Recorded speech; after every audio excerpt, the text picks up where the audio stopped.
Altesse en voyage, conte de fées du XXe siècle. Par un frais matin d'octobre, une princesse descend des airs vers le Nouveau Monde. C'est le début d'un voyage merveilleux d'un bout à l'autre du Canada en fête.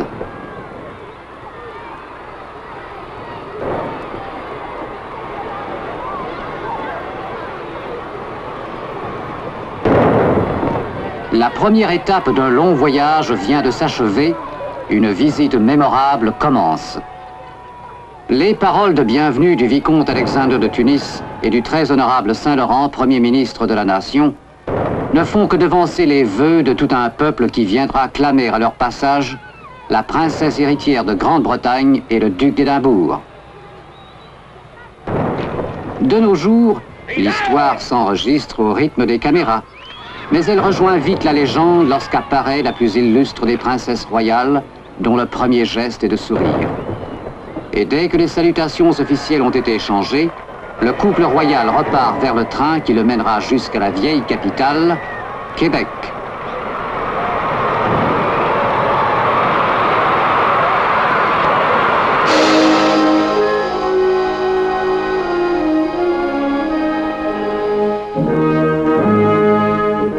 À Québec, les canons de l'ancienne cité se sont tus depuis de longues années.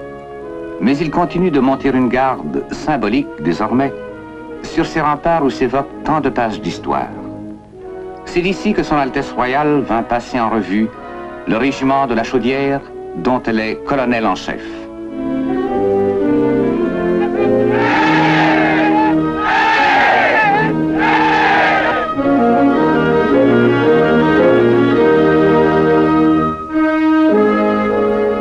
Mais la ville ne se réfugie pas dans le passé.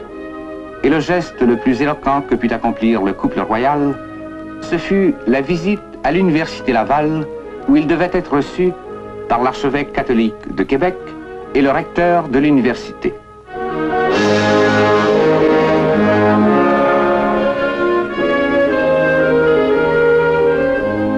Je vois dans l'accueil que j'ai reçu de Québec aujourd'hui l'assurance de vos vœux pour un heureux voyage, et je vous en sais gré. Je me réjouis en pensant que le chemin du retour nous ramènera dans cette province, cette fois pour un séjour qui commencera dans votre métropole. Ce soir donc, je ne vous dis pas adieu, mais avec une grande joie, au revoir.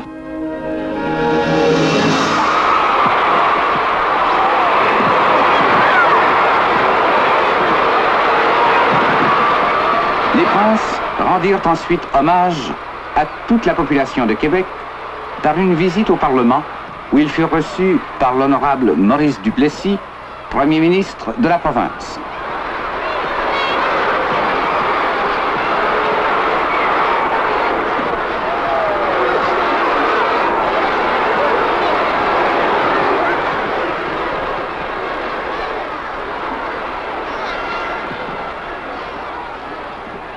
En traversant votre ville magnifique, mon cœur s'emplissait de fierté et de joie devant la chaleur du premier accueil que le Canada nous a réservé à mon mari et à moi.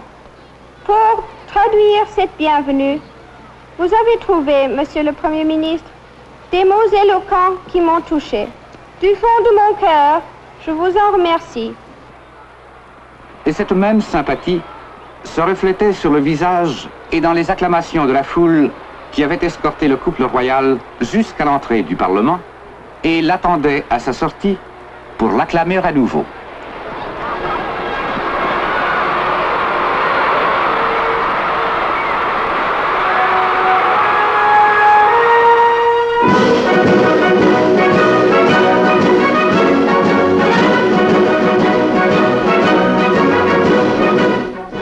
Alors que les princes arrivaient sur les plaines d'Abraham, le ciel jusqu'alors couvert s'éclaircit et le soleil envahit l'ancien champ de bataille. Là se tenaient pour une dernière revue, à la veille de leur départ pour l'Europe, quelques unités de la 27e brigade.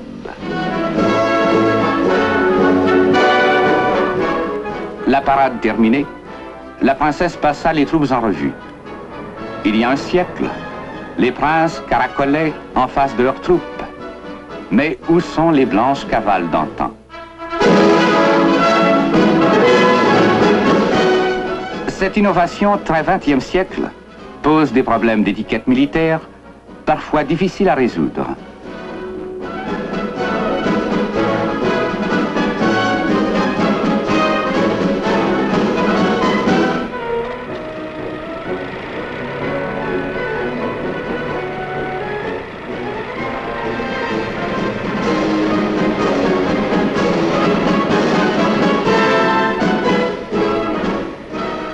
Puis, Son Altesse, ayant ainsi, dans ce cadre historique, souhaité bon voyage aux soldats qui vont servir outre-mer la cause de la paix, repartit pour la seconde étape de son grand voyage, laissant derrière elle un souvenir charmant et une promesse de revenir dans cette même province.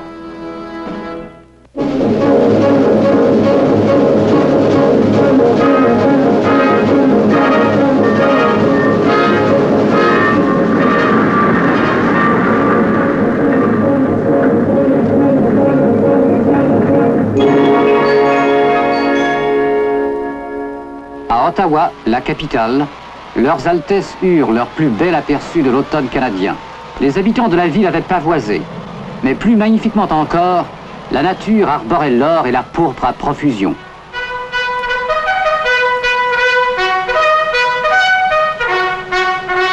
Escortés par les gendarmes royaux, aux tuniques éclatantes, la princesse et le duc se rendirent à la place de la Confédération pour la première cérémonie, la plus officielle et la plus émouvante.